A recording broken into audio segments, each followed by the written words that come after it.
Okay, so here we have two alternators, one from a more recent Tacoma type truck and one from a Helix generation truck, actually 4Runner 89. This is probably 97 or something like that, not Tacoma but 4Runner.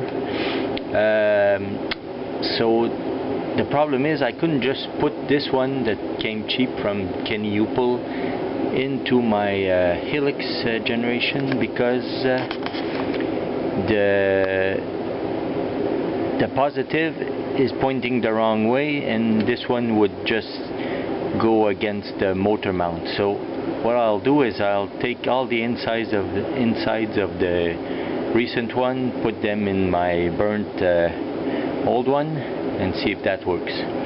So you had on both of them you have this cover like so that was on top with those nuts, and before you can take the cover off there was this thing for the insulator that you have to take off before you take the cover off.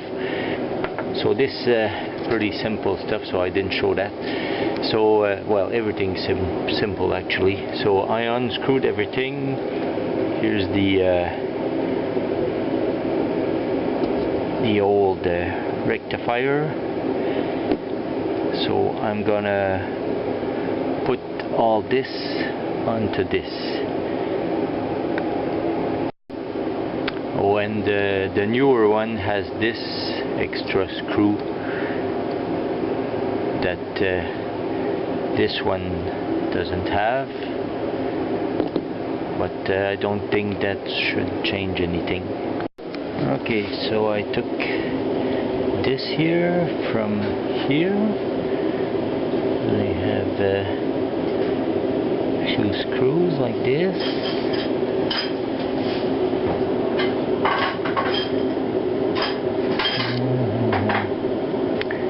Anyway, you get the idea. It's kind of hard to do with the camera in my hands. So you screw those in, etc. Now we put this in. Let's see, it goes here. I knew that screw was going to tip over. So screw here, and this one that fell, you screw that in. So I didn't show how to take the brushes out, so just pull on this thing after you take off the two screws. Just pull. And you can see the brushes. So anyway, I put them right back in.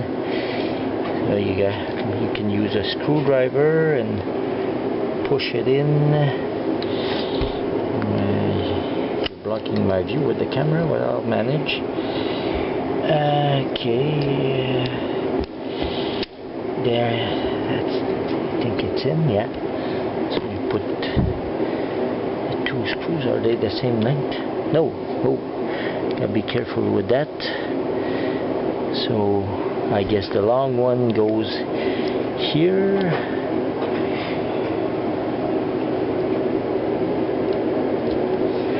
The short one here. I'm gonna grab it with the screwdriver. I hope it's magnetic. Yeah, not the screwdriver, but just a socket. So you get the idea. Cut. So here we have the cover. Goes right back on, I hope. Uh-oh. Okay. Good. 3 nuts and the insulator. I don't know if there's only one way it goes. Whoa, that was no good. Get back out of there. Okay, so oh yeah, you can only put it in a certain way. There's a thin one, goes first, tighten that, and that's the other one to hold your wire, which is a bit thicker. Okay, cut. Now there will be some splicing to do, because that's the new one and that was the old one, so you can see it's a different type of plug. The new one is made for this type of plug, and you'll see on the truck what kind was on the old one. So before I had realized that the different geometry in the casings would prevent me from putting the new alternator on the old truck. I had changed the pulley from my old truck onto the new alternator, because they're different type of pulleys. So I'm gonna have to put it back where it was on the old one.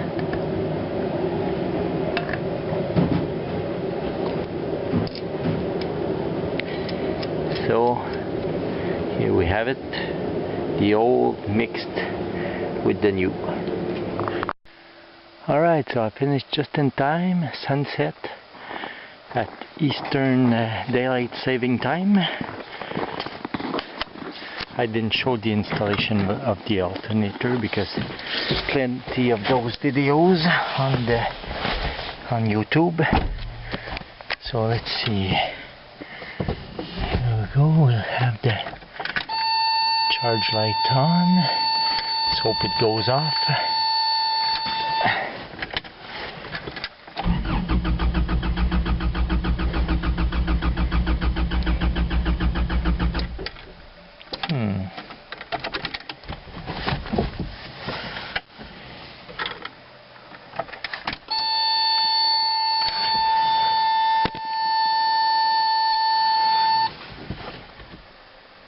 Oh yeah, I forgot something.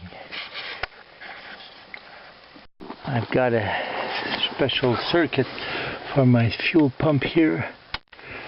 Let's try this now. Whoop. Alright. Alright. There we go. Now all I need is a little bit of brake fluid. Light on there, so it's a success.